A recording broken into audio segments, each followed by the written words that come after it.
ఎందుకంటే సాక్షాత్తు ముఖ్యమంత్రి గారు జగన్మోహన్ రెడ్డి గారు అధికారం ఇస్తే అధికారాన్ని వాడుకొని హంతకుల్ని కాపాడుతున్నారు ఈ రోజు జగన్మోహన్ రెడ్డి గారు. కాబట్టే ఈ రోజు అవినాష్ రెడ్డి అనేవాడు దోషైనా కూడా ఈ రోజు వరకు కూడా శిక్ష పడకుండా తిరుగుతున్నారు.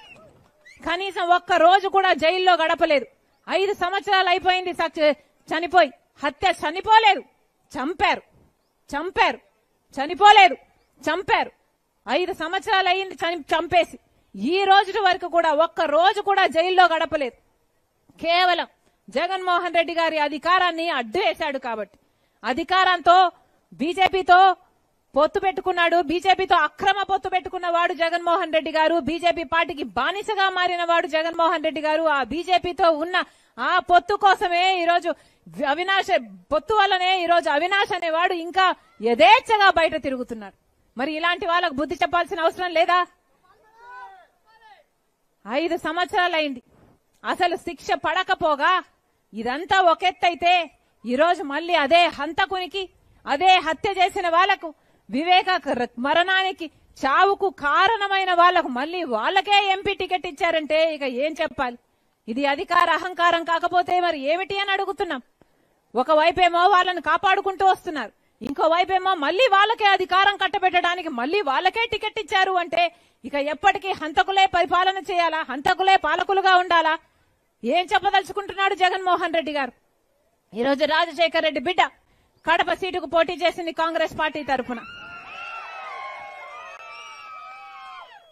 ఎందుకంటే ఇలాంటి హంతకులు మళ్లీ గెలవకూడదు కాబట్టి నేను పోటీ చేస్తున్నా.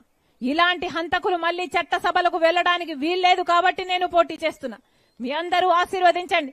ఎలాగైతే రాజశేఖర్ రెడ్డి గారు, వివేకానంద రెడ్డి గారు మీకు అందుబాటులో ఉండి మీ అవసరాలు తీర్చారో, మీకు సేవ చేశారో మీరు ఆశీర్వదించండి. రాజశేఖర్ రెడ్డి బిడ్డగా నేను మాటిస్తున్నా, మీకు అందుబాటులో ఉంటా. మీరు గెలిపించండి.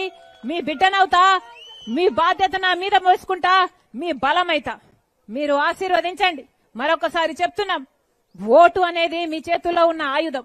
ఓటు అనేది మీ చేతుల్లో ఉన్న ఏకైక ఆయుధం. 5 సంవత్సరాలకు ఒక్కసారి మాత్రమే వచ్చే ఆయుధం. మనసు పెట్టి ఆలోచన చేసి ఓటు వేయండి. మళ్లీ అహంకారులకు ఓటు వేస్తే, మళ్లీ ఈ హత్య రాజకీయాలను ప్రోత్సహించే వాళ్లకు ఓటు వేస్తే భవిష్యత్తు మిమ్మల్ని క్షమించదు. మళ్లీ చెప్తున్నాం, న్యాయం తరఫున, ధర్మం తరఫున మీ అందరూ నిలబడండి. దేవుడు ఆశీర్వాదం మన మీద ఉంటుంది, మీ మీద ఉంటుంది, మన నేల మీద ఉంటుంది, మన కడప గడ్డ మీద ఉంటుంది.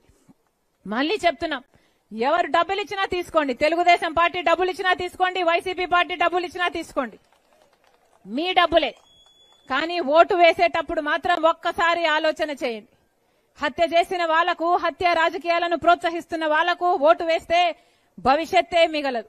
మరొకసారి రాజశేఖర్ రెడ్డి బిడ్డ మనస్ఫూర్తిగా మిమ్మల్ని అందరినీ ఆశీర్వదించమని కోరుకుంటుంది. ఎమ్మెల్యే అభ్యర్థిగా కాంగ్రెస్ పార్టీ తరఫున జ్యోతమ్మ నిలబడుతుంది. గొప్ప మెజారిటీతో గెలిపించండి.